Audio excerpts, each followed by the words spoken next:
জাতিসংঘের মঞ্চ থেকে আসা একটা বেশ শক্তিশালী আহ্বানকে ঘিরে আজকেরই আলোচনা। চলুন এই আহ্বানের গভীরে গিয়ে পুরো বিষয়টা ধাপে ধাপে বোঝার চেষ্টা করি। হ্যাঁ, কোনো রকম রাগঢাক না করে একদম সোজা সাপটা আর শক্তিশালী এই বার্তাটাই জাতিসংঘে বাংলায় তুলে ধরেছেন ড মোহাম্মদ ইউনুস। আর এই একটা বাক্যই কিন্তু আমাদের আজকের আলোচনার প্রেক্ষাপট তৈরি করে দিয়েছেন।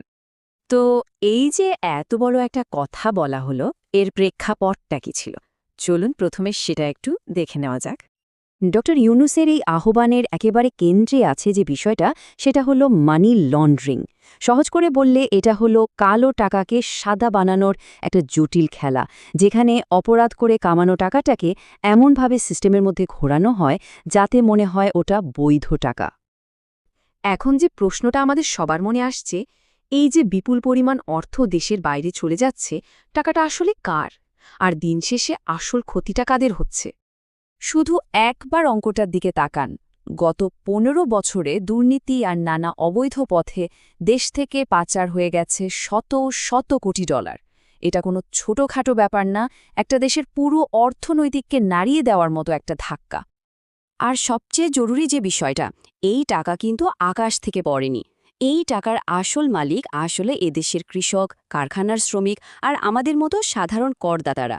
এই টাকাটা তো দেশের উন্নয়নে লাগার কথা ছিল। আর যখন এই টাকাটা দেশের বাইরে চলে যায়, তার ফলটা কি হয়? খুবই পরিষ্কার।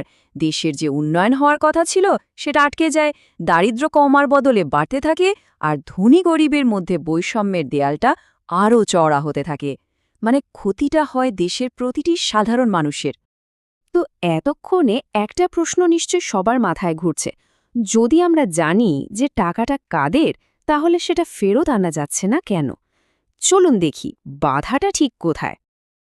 আর এই প্রশ্নটাই কিন্তু আমাদের চোখে আঙুল দিয়ে দেখিয়ে দেয় যে পাচার হওয়া টাকা ফিরিয়ে আনা যতটা সহজ শোনায়, কাজটা আসলে ততটাই জটিল। দেখুন, বাধাগুলো আসলে বেশ কয়েকটা, তবে মোটা দাগে ৩টে বড় চ্যালেঞ্জ আছে। প্রথমত, এক এক দেশের আইন এক এক রকম, আর সেগুলো সাংঘাতিক জটিল।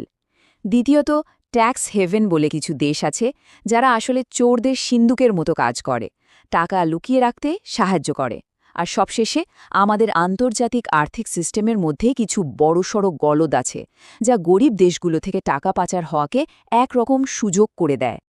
মানে ব্যাপারটা থেকে একটা জিনিস কিন্তু একদম পরিষ্কার হয়ে যায়, এটা শুধু কোনো একটা দেশের ভেতরের সমস্যা না, এটা একটা গ্লোবাল সিস্টেম ফেলিয়ারের গল্প। এই সিস্টেমটায় অনেক ক্ষেত্রে সম্পদ পাচার হওয়া আটকাতে পারছে না। কিন্তু ডক্টর ইউনুস শুধু সমস্যাটা দেখিয়েই থেমে যাননি, তিনি কিন্তু এই সংকট থেকে বেরোনোর একটা পরিষ্কার পথের কথাও বলেছেন।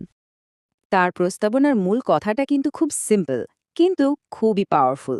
তিনি বলছেন, যেসব দেশ বা অর্থনৈতিক প্রতিষ্ঠান এই পাচার করা টাকা নিজেদের কাছে রাখতে দিচ্ছে, তাদেরও তো একটা নৈতিক দায়িত্ব আছে। তাদের উচিত এই অপরাধে ভাগ না বসিয়ে টাকাটা তার আসল মালিকের কাছে ফেরত দেওয়া। তাহলে সমাধানটা কি? দেখুন, দুটো প্রধান দিক আছে। একদিকে যেমন দরকার খুব কড়া আন্তর্জাতিক আইন, যা টাকা পাচার করা প্রায় অসম্ভব করে তুলবে, তেমনি অন্যদিকে, আর এটাই হয়তো সবচেয়ে জরুরি, সেই আইনগুলো যেন শুধু কাগজে কলমে না থেকে বাস্তবে ঠিকঠাক প্রয়োগ করা হয়, সেটা নিশ্চিত করতে হবে। এখন কথা হলো, এই লড়াইটা কি শুধু সরকার আর বড় বড় আন্তর্জাতিক সংস্থার? একেবারেই না।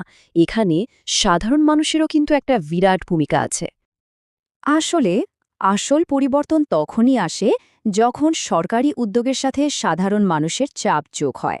মানুষ যখন কোনো বিষয় নিয়ে সোচ্চার হয়, তখন বড় বড় সংস্থাও নড়ে চড়ে বসতে বাধ্য হয়। তাহলে করণীয় কি হতে পারে? প্রথম কাজটা হলো এই পুরো বিষয়টা সম্পর্কে নিজে ভালোভাবে জানা।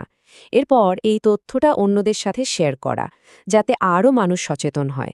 আর সবশেষে সবাই মিলে আন্তর্জাতিক ন্যায় বিচারের জন্য আওয়াজ তোলা। এক মুহূর্তের জন্য একটু ভাবুন তো, এই যে শত শত কোটি ডলারের কথা আমরা বলছি, সেই টাকাটা যদি সত্যি সত্যি দেশে ফেরত আনা যায়, তাহলে কি হতে পারে? এই টাকা দিয়ে দেশের শিক্ষা ব্যবস্থা, স্বাস্থ্য খাত আর সামাজিক নিরাপত্তার ছবিটাই তো বদলে দেওয়া সম্ভব।